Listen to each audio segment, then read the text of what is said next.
मेरे देश की सरकार को तेल खरीदने का अधिकार तो दिलवा दो। मेरे देश के सरकार को तेल खरीदने का अधिकार भी खुद के पास नहीं है, वो भी ट्रंप और अमेरिका तय कर रहा है कि मेरे सरकार का तेल कब और कैसा वो 1 महीने की छूट से करवा रहा है। दिल्ली भेजने का निवेदन करने के लिए आपके सामने खड़ा हुआ।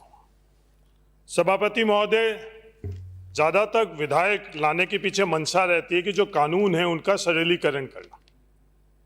नारों में भी ये बातें, दिल्ली की सरकारों में भी ये बातें, यहां भी ये बातें, पर इस बिल में सरलीकरण की जगह जटिलता ही पढ़ने से समझ में आती है। उसके बावजूद भी सरकार ने ये बिल क्यों लेकर आई है वो सरकार अच्छी तरह से जानती है, उनकी मंशा क्या है। जो उद्देश्य जिनके कारण ये बिल लाया गया है, उद्देश्य और कारणों में जनसांख्यिकी संतुलन और अनुचित समूहीकरण। सभापति महोदय, मेरा आपसे निवेदन है कि ये संपत्ति की दरें तय कौन करता है? क्या संपत्ति की दरें हमारे देश में सरकारें तय करती है?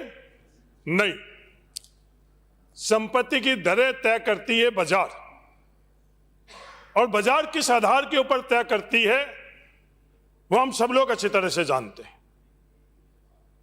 बाजार संपत्ति की दरें वहां कौन रहवास कर रहा है उस आधार पर करती है या नहीं करती है? उस आधार पर करती है सर। किसी भी शहर के किसी भी मोहल्लों के अंदर जाकर अपन लोग इस बात का आकलन करें तो उस मोहल्ले के जमीन की कीमत तय करना का बाजार का आधार रहता है कि उस मोहल्ले में कौन रह रहा है।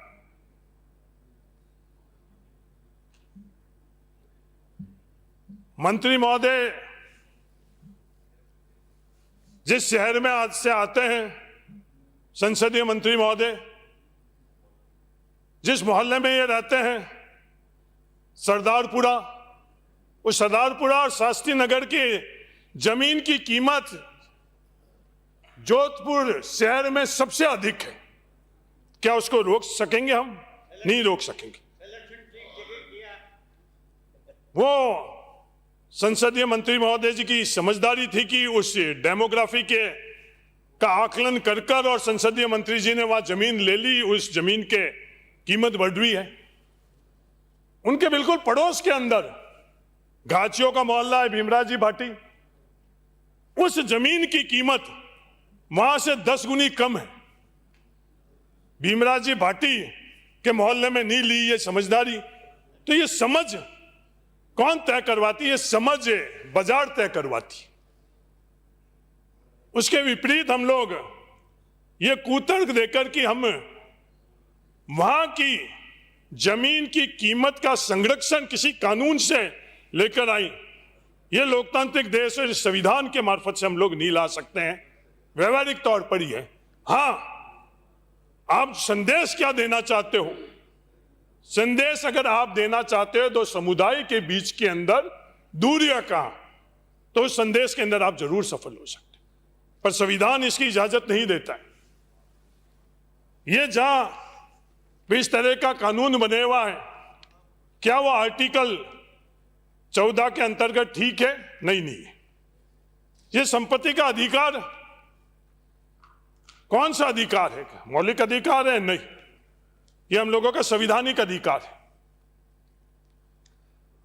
आज पूरी दुनिया के अंदर राजस्थान को इस नजरिए से देखा जाता है कि सुरक्षित जगह है, भाईचारा।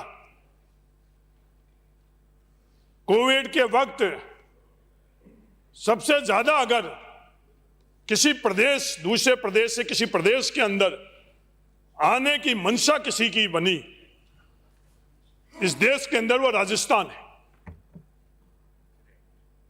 और मैं सतर्क करना चाहता हूं कि जिन लोगों को यह संदेश देना चाहते हैं कि इस बिल के माध्यम से सबसे ज्यादा अधिक नुकसान अगर कोई कर रहा है तो ये बिल जो बहुसंख्यक वाद की ये बात करें जिसे मैं भी आता हूं, हम लोगों को नुकसान पहुंचा रहा है। ये भावनाओं के आधार के ऊपर आप ये बिल के माध्यम से संदेश देना चाह रहे हो, पर कोई भी व्यवहारिक तर्क के माध्यम से ये सही फैसला नहीं। ये डेमोग्राफी की बात कर रहे हैं, क्या इस देश के अंदर कभी भी डेमोग्राफिक चेंज हुआ? नहीं हुआ। देश के मोहल्ले में हुआ या नहीं हुआ? मैं जहां बाड़मेर से आता हूं, सभापति महोदय, वहां जिनगरों का मोहल्ला है। आज मेरे पड़ोस के उन जिनगरों के मोहल्ले के अंदर 50% से ज्यादा दूसरे धर्म, जैन धर्म के लोग आ गए हैं। पूरे के पूरे वो 100% से 50% डेमोग्राफिक चेंज हो गया। क्या सरकार को दखलंदाजी देकर और उनके संरक्षण के नाम के पर ये रोकना चाहिए? कहीं भी किसी भी तर्क के आधार पर मैं सरकार को बताना चाहता हूं कि आप निर्णय ले लो। ये सिर्फ और सिर्फ बाजार के आधार के ऊपर उन लोगों ने अपना जमीन बेचकर दूसरी जगह जमीन लेने कि उस जमीन के अंदर, उस प्लॉट के दरों के अंदर वहां 10 गुनी जमीन मिल रही थी, उस आधार के ऊपर उन्होंने जमीन बेचकर और दूसरी जगह जमीन ली। क्या इस देश के अंदर डेमोग्राफी कभी चेंज नहीं हुई? इस देश के अंदर जिस बहुसंख्यक धर्म की अपन लोग बात कर रहे हैं, संसदीय मंत्री जी आप और मैं आई हैं, एक वक्त था हम लोग अल्पसंख्यक थे। जो आदि शंकराचार्य को हम लोग सबसे ज्यादा मानते हैं और उनको एक आदर्श के तौर पर लेते हैं, उस काल में और उसके बाद में डेमोग्राफी चेंज हुई और अल्पसंख्यक से बहुसंख्यक हुए। वो हम लोगों के अनुकूल थी, इसलिए आज उसकी चर्चा हम लोग नहीं कर रहे हैं। डेमोग्राफिक चेंज हुआ है। अगर तर्क के आधार पर, फैक्ट और फिगर के आधार के ऊपर अगर बात करें तो बिल्कुल तस्वीर बिल्कुल अलग है। पर सिर्फ तुष्टीकरण का संदेश देने के लिए इस तरह का बिल लेकर आए। इस प्रदेश को कितने बिलों की आवश्यकता है? आप मोबाइल, टैबलेट की, लैपटॉप की बात कर रहे थे, उस समय भी हाथ जोड़कर मैंने आग्रह किया कि खेजड़ी का बिल लेकर आऊं,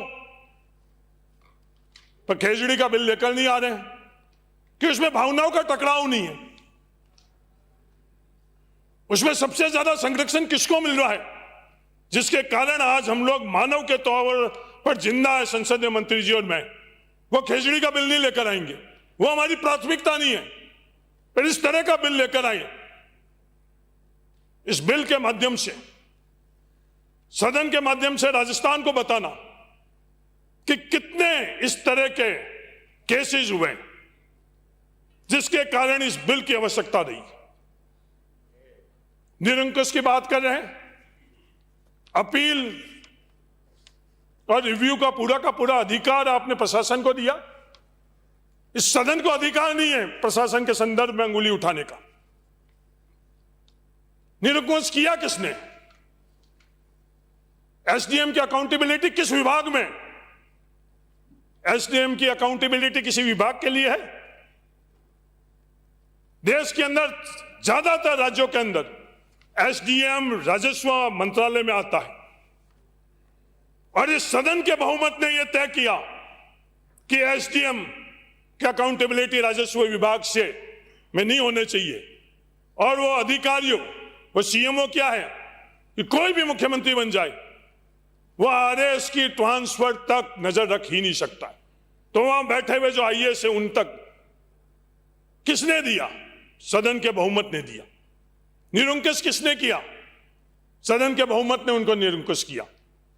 अगर हम लोग ये मूल जड़ तक जाना चाहते हैं कि एसडीएम को निरंकुश से अंकुश, प्रशासनिक अंकुश, तो ये अमूलचूल परिवर्तन की आवश्यकता है। मेरे पड़ोसी विधायक ने जो सवाल उठाए राजस्व के संदर्भ में, या राजस्व विभाग के संदर्भ में, आज राजस्व विभाग के अंदर किसी को अधिकार है? ये बोर्ड बना दिया गया। ये बोर्ड का खेल क्या है, इसको समझने की आवश्यकता है। ये यूडीएच के अंदर हाउसिंग बोर्ड क्यों है?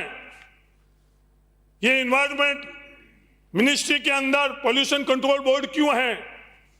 ये एनर्जी मंत्रालय के अंदर ये निगम क्यों है? सभापति महोदय, अगर इन बोर्ड को किसी मंत्री को चेयरमैन बनाने की आवश्यकता नहीं हुई तो हमारी सरकार ने यूडीएस मंत्री को बोर्ड का चेयरमैन क्यों बनाया? शांति धारीवाल जी को हमारी सरकार ने, पिछली सरकार ने बनाया। पर हम लोग सब जानते हैं अच्छी तरह से कि इन बोर्ड के माध्यम से हम लोग जो गवर्नेंस है उसकी अकाउंटेबिलिटी, आज अधिक यहां मंत्री खड़े होकर तो पंडित जी जवाब दे सकते हैं, पर pollution control board autonomous body है। क्या इस सदन के अंदर चर्चा कर हम लोगों को तय नहीं करना चाहिए कि ऑटोनोमस और बोर्ड के माध्यम से जो अकाउंटेबिलिटी है उसको डाइवर्ट कर चंद लोग, आज कोई भी प्रदेश के समझदार व्यक्ति क्या सवाल करता है किसी भी प्रदेश में कि मुख्यमंत्री कौन बन सकता है? हर आईएएस के जहन में एक ही सवाल रहता है कि मुख्यमंत्री कौन बन सकता है। उससे मैं संपर्क और संबंध कैसे रखूं? जो सरकार है, कैबिनेट, किसी से निष्पक्ष आईएएस से आप जाकर पूछ लो, कोई भी ये रुचि नहीं रखता है कि सरकार चलाने वाले कैबिनेट का सदस्य कौन रहेगा। सरकार कैबिनेट से रहती है। तो जो अकाउंटेबिलिटी की हम लोग बात करते हो, अकाउंटेबिलिटी तय करने का अधिकार किसमें? वो हम लोगों के बहुमत के है। वो हम लोग खुद मौन सुन हो जाते हैं जब ये सवाल बिजनेस रूल में अमेंडमेंट करने का अधिकार किसके पास है? सभापति महोदय, वो कैबिनेट के पास है। ईमानदारी से उस कैबिनेट में ये सवाल कितने ने उठाया कि ये बिजनेस रूल को हमको बदलना चाहिए? वो सवाल नहीं उठाएंगे जब तक अमूल चूल उन सवालों का उत्तर हम लोग नहीं ढूंढेंगे। तो अंगुली उठाकर हम किसी भी अधिकारियों के अंदर इस व्यवस्था में परिवर्तन नहीं कर सकते। जो फाइलों का, नोट शीटों का ये उदाहरण दे रहे हैं, बहुत अच्छे फाइल और नोट शीट भी बनी हुई है, वो कोई भी मंत्री उठाकर यहां बात नहीं करेगा। कई काबिल अधिकारी नोट शीट बनाकर, और मैं उदाहरण मेरा खुद के राजस्व मंत्रालय के टाइम में लेना चाहता हूं। मेरे साथ जो राजस्व सचिव थे संजय मल्होत्रा, मैं इन अधिकारियों में से सबसे काबिल अधिकारियों में से उनको एक मानता हूं। वो अलग बात है कि हमारी सरकार उनसे खुश नहीं थी। यस कृपलानी जी, आपका ऑब्जेक्शन तो डिस्टर्ब मिनिस्टर के संदर्भ में ही था। गोविंद डोटासरा जी की यह गलती थी कि जो डिस्टर्ब विधायक है उनके बारे में बोलना चाहिए था, सिर्फ डिस्टर्ब मंत्रियों के बारे में कैसे बोल रहा था? आपने डोटासरा जी की तरफ इशारा करके कहा डिस्टर्ब विधायकों के लिए भी बिल लाएंगे। नहीं, वो तो डिस्टर्ब विधायक है जो डिस्टर्ब होकर खड़ा हुआ है। कृपलानी जी जैसे, उनके संरक्षण के लिए भी कोई विधायक लाने के लिए इन्होंने बोला और वो सरकार लाई, ये मेरा उनसे निवेदन है। तो वो रेवेन्यू के संदर्भ में, रेवेन्यू डिपार्टमेंट से गवर्नमेंट में एक प्रस्ताव आया कि रेवेन्यू बोर्ड को दो टुकड़े न्यायिक और प्रशासनिक के अंदर बांटा जाए और डायरेक्टरेट के तौर के ऊपर रेवेन्यू बोर्ड में एडमिनिस्ट्रेटिवली डायरेक्टरेट हो और न्यायिक तौर के ऊपर वो है। पर हमारे उस वक्त के चीफ सेक्रेटरी महोदय जब वो एडमिनिस्ट्रेशन में थे, उस वक्त तो उनकी रुचि राजनीति में थी, आज राजनीति में है, तब उनकी रुचि एडमिनिस्ट्रेशन में। उन्होंने ये तर्क दिया कि वहां वकील सहमत नहीं। वह वकील क्यों नहीं सहमत? उसी बिल्डिंग में अजमेर में करने के लिए, पर करना नहीं, उससे अकाउंटेबिलिटी तय हो रही है। इस तरह के एक नहीं, ऐसे हजारों उदाहरण है। मेरा निवेदन है कि इस तरह की चर्चा कर हम प्राथमिकता तय करें सदन के अंदर। इस तरह से हम अपना समय और क्षमता इन भावनात्मक तौर पर, जिससे हम लोग कुछ भी हासिल नहीं कर सकते, उनमें व्यर्थ नहीं करें। सभापति महोदय, अंत में मैं यही निवेदन करना चाहता हूं, मेरे देश की सरकार को तेल खरीदने का अधिकार तो दिलवा दो। मेरे देश के सरकार को तेल खरीदने का अधिकार भी खुद के पास नहीं है। वो भी ट्रंप और अमेरिका तय कर रहा है कि मेरे सरकार का तेल कब और कैसा, वो 1 महीने की छूट से करवा रहा है।